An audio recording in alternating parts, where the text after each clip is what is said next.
اگر انسانی تا 18 سال ساخته نشد، بعدش هیچ کسی او رو ساخته نمیکنه.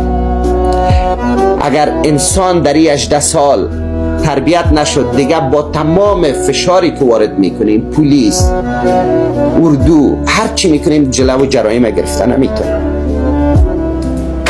بناهن معلمی در حقیقت معماری جامعه است، معماری جهان است. در غیر از دوستای نازنینم،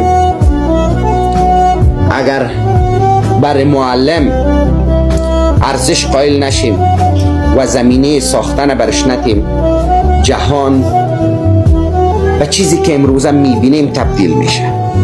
جنگ، فقر، نابرابری، دربدری، زورگویی